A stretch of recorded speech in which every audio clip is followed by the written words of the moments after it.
We're joined from Warsaw by Grzegorz Wozniak. He's founder and managing partner at Wozniak Legal. But first, I want to go to our Washington studio and speak with Eric Gallagher, representative for the World Jewish Restitution Organization. Eric, of course, everybody wants to see the Jews who suffered in the Holocaust and their descendants compensated. But will this bill bankrupt Poland, as we just heard?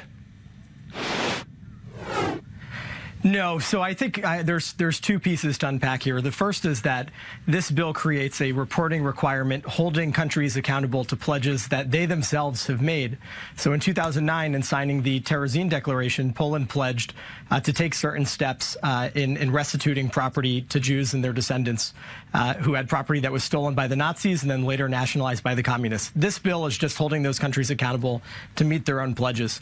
The second piece is that, and we've heard the press reports in Poland, and we're eager to address this with our friends and partners in Poland. Some of the dollar figures have been eye-popping. We're willing to work with the Polish government on reasonable solutions. Other countries that have passed national legislation for the restitution of property in accordance with the Terezin Declaration have not found the cost to be insurmountable. We're not talking about 100% compensation for all property. We can get into some of the more specifics, but no, we don't believe that this would bankrupt Poland. This is, in effect, us asking countries like Poland, and the bill didn't, by the way, mention Poland, didn't single Poland out. This is us, in effect, asking countries like Poland to treat Jewish Nazi victims the same way they treat Nazi victims who are not Jewish. So in Poland, there is recourse for Jewish victims, for non-Jewish victims that should also exist for Jewish victims, and that's what we're advocating for. It's about fairness and equality. Grzegorz, your thoughts on this? Would this bill have the potential to bankrupt Poland? This is hard for me to answer, but first let me address maybe what my colleague said. I couldn't agree more, because on 2 points probably you wanted to hear another voice from Poland, but I fully agree with what was said at the moment about these two pieces. I think that the voice from Washington is clear and distinct. So these problems should be somehow remedied, or should be the wrong which was done should be remedied. And secondly, I think that the only sensible solution, because this piece of legislation is a U.S. law and does not apply directly to Poland, but the only reasonable solution is for the governments to agree how this problem can be resolved. As is in other countries in this part of Europe, there should be restitution law, and the property which was taken should be returned, or compensation should be paid. But Grzegorz, haven't you criticized this particular law, the Just Act, as being too vague, leaving too much authority in the hands of those dealing with, as you call it, property where there's no immediate heir? Yes, exactly. I wrote. I think we were.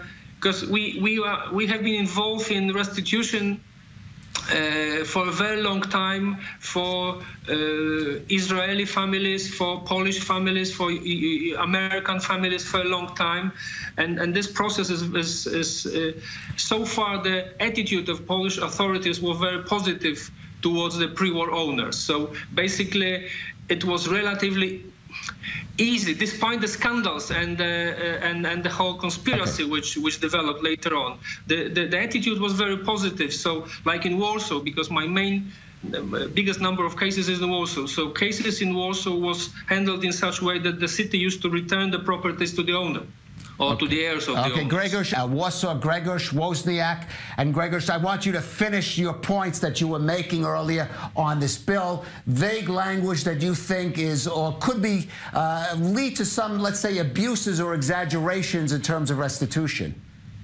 It will be, of course, it's not for me to decide, because I'm a Polish lawyer, so I focus on Polish provisions. But for me, as a Polish lawyer, I would say that this law should be more specific what should happen. But this is addressed not to citizens of Poland, but this is addressed mainly, as my colleague said, to the State Department. this creates some reporting obligations.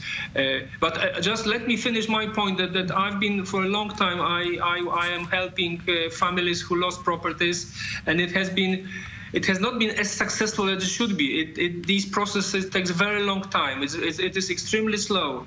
The courts are slow, are inefficient, and the biggest problem which we had is that in some places like Warsaw, especially, there was a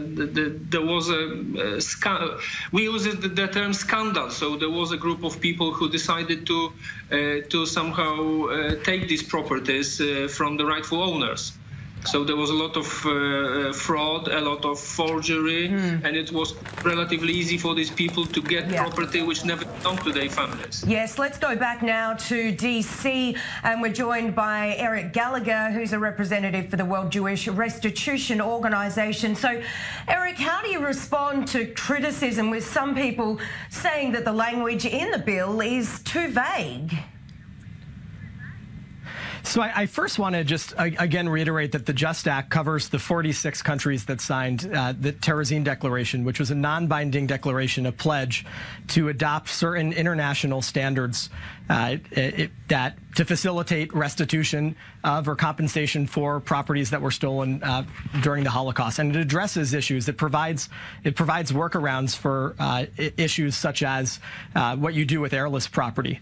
It provides all sorts of solutions and ideas, and it's actually very, very specific.